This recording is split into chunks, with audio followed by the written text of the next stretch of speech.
What's up guys, Mike here with King of Avalon Follower, doing a video at the request of our viewer, Jimmy James, who asked, I do have a question in regards to troop training. Is it better to have a high number troops training at one time or a smaller one? For example, I'm currently training 840 times 4. It takes 8.5 hours. But just wondering what your thoughts were in this regard. All right, Jimmy James.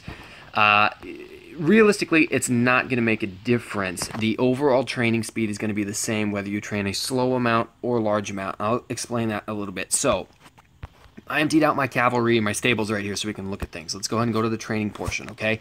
Now, I can train 513 at one time. These are T8 troops. 513 take me 10 hours and 10 minutes to train.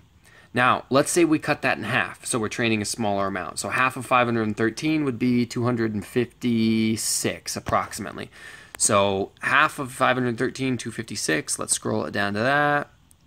And we're now at 5 hours and 4 minutes. So it's actually exactly half. So if you remember, the other one was 10 hours and 10 minutes. This is 5 hours and 4 minutes, or essentially 5 hours and 5 minutes. So it's exactly half. So in other words, no matter what number of troops you're training, whether it's a large amount like 500 or a smaller amount like 250, it's still going to take you the same amount of time to train. If I wanted to train 1,000 troops, it would still take me the same amount of time. Okay? So if we go all the way down and look at just training one troop, it essentially takes 1 minute and 11 seconds to train one troop. And that's going to be the same whether I'm doing it on cavalry, my T8 siege, my T8 bowman, or my T8 infantry, okay? They're all going to be exactly the same amount of time. Now, that being said, there is, in my opinion, some perks to having a larger amount training at once. Number one, let's say you're going to go to sleep for the night. One of the things you should be doing is you should be training troops constantly. 100% of the time, you should have some troops training, okay?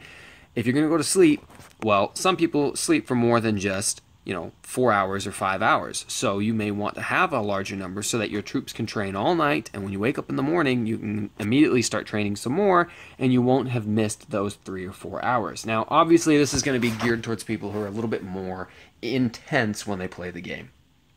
Every hour counts. 3 or 4 hours a night spread out over 3 or 4 weeks could be the equivalent of 3 or 4 days worth of an opportunity of missing troops, okay? Now, if you look right here, 513, I can train every 10 hours, combining all 4 of my unit-producing buildings, a total of just over 2,000 troops. Now, if over the course of 2 weeks go by and you add up all of the time that I'm not training because I was asleep and didn't click the button, you're going to miss an opportunity to train 20, 30, 40, 50,000 troops after just a week or two. So in my opinion, yes, I would always opt for a higher training number, somewhere that's going to put you in this range, of 10 hours, 8 to 10 hours. That being said, you don't need to go crazy and go down here and make 15 of these military buildings and upgrade them all to level 25. That would just be a little ridiculous, in my opinion. So ultimately, yes, I would want a larger number, but not too large. It's not going to make a difference for overall speed. It's just a convenience thing. You don't want to have to be sitting here trying to remember to train your troops every 3 hours. That's a little more difficult than it is to remember to try to train them twice a day. So those are my thoughts on that. Hope this video has helped. Thanks always for watching, guys, and make sure you leave a comment down below or subscribe if you haven't yet.